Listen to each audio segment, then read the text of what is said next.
Hello, everybody. Welcome to day 10 of Tips for Successful Living. And thank you for joining, learning. Thank you for watching. Today, of course, is the 10th day of Tips for Successful Living. And the question to you today is, have you ever been in a room with someone that is trying really hard to be the smartest in the room? How did you feel? What was your response? Did you want to try to keep talking to the person, or you just want to check off and run away? Today, on Tips for Successful Living, the tip for today is connect with people with your story. Connect with people with your story. Based on the question that I asked in the introduction, it's easy for somebody to feel, well, maybe there's something bad about being smart. There's nothing bad about being smart. In fact, it's good to have a smart person in your team. If you have a team and you're working in a group, you should have people that are smarter than you there, such that the work that is being get done will have better results. But when you're talking about connecting with people, if you're smart, people know you're smart. But you don't have to try too hard. You don't have to say things that belittle people, that make them feel stupid, in quote. Because if you do that, then that disengage people, and they probably don't want to continue in the conversation. And in a world whereby whatever we're trying to achieve, whatever we're trying to do, we always have to try to sell what we're trying to do. In a way, talking about branding, you want to sell yourself. Organizations also do this. Well, think about the best organization that you know, that have been around for almost 100 years, that are doing great things. They have great product that you can almost empty your bank account to buy their product. Most of these companies have been able to stay around because they use stories that people can relate with, stories that move people emotionally to sell their product.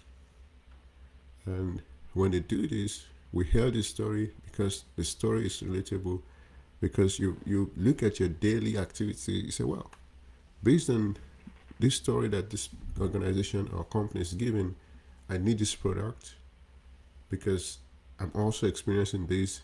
I'm going to go into my account to buy the product. That's how most of this organization can stay in business for 100 years or even more than 100 years.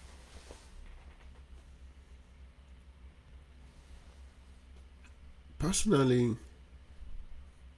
we also have to think about it in a way that when we interact with people, we want to be remembered.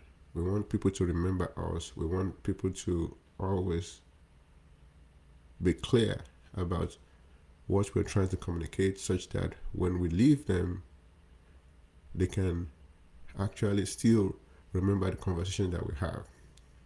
For example, I was at Deloitte yesterday. I witnessed so many presentations. The only presentation that I can remember today, less than 24 hours, is a presentation that used the data that's been presented and connected to what a common man on the street is experiencing. And we have this challenge as scientists, myself, and also somebody who teach in the college settings to be able to communicate in a way that people can relate to.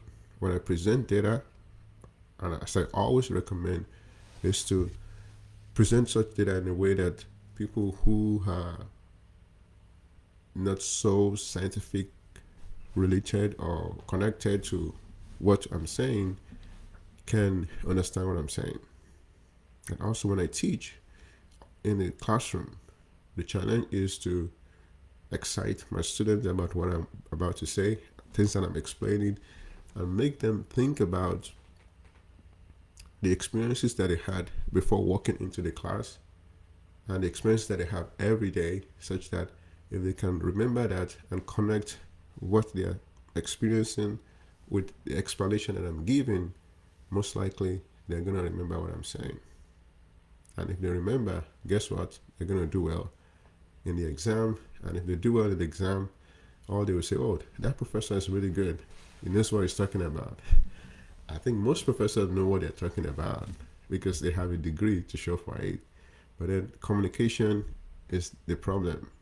Communicating in a way that the student can remember what is being taught. Communicating in a way that shows that you care about what you're saying and you want to move your audience from point A to point B is what makes the difference between a good teacher and also a great teacher. So the whole essence today is to know for sure that you really have to get into the habit of telling your story when you meet people. But you're not just telling your story for the purpose of telling your story because everybody's doing it. You have to look for the emotion that is really specific to the person that you are talking to. Think about it with when people say, well, when you're applying for a job, tailor your CV. Right? Tailor your CV to the job. People always say that.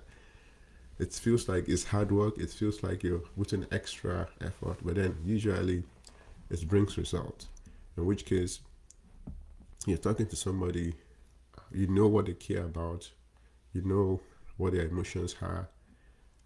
At that point, if you're trying to communicate to them, you have to use the emotions that they're feeling, the things that they care about to communicate what you're communicating. That's what I do when I teach students. I use food, I use sleeping, I use things that recreation and music to try to explain things to my students in the class. And that's what you should do when you meet people. Tell your story, but use those emotions that people have to tell your story and tailor it to the person that you're talking to, tailor it to your audience. That will get you better results. And if you're even talking to somebody like me who probably don't remember everybody's name after meeting them, then you have you have bigger problem because generally people assume that if you remember their name, that means you remember everything about them. First, not everybody will remember your name because as you've seen, some names are not the type of names you hear every day. And for some other reasons too. Then, of course, when they remember your name, they still have to remember what you talk about. So make your story clear. Make sure that you're moving your audience from point A to point B mentally using the emotions that you think they care about. If you do that, you'll be remembered. And of course, if you're remembered, that increase your impact and your influence in that situation or on them. And of course, if you're trying to sell yourself or sell something, or you work for an organization that needs the kind of help that you're trying to render, you'll be more effective. If you're teaching, giving a presentation, the question is, how much of what you presented do you expect people to remember? And that's why people give survey. If you go through a survey, in which case you're trying to get a feedback, you kind of know that most of the time people only remember things that they care about, things that apply to them. directly, things that move them emotionally. Every other thing, you're throwing figures, you're saying things that are not relevant, they just throw it away. And of course, that makes your presentation less impactful. All right. Thank you for joining today. Don't forget the tip we discussed today, day 10 on tips for successful living, is connecting with people emotionally when you tell your story. Tell your story, but don't just tell it. Tell it using the emotions that is very specific to the person that you're talking to or to the audience that you're talking to. If you have any comments, additional advice or question, or if you disagree with what I said, please put that in a comment, and also like and share this so that somebody can see it. You never know who this will be useful for. Thank you for joining me on day 10 on tips for successful living, and I'll see you guys tomorrow. Bye.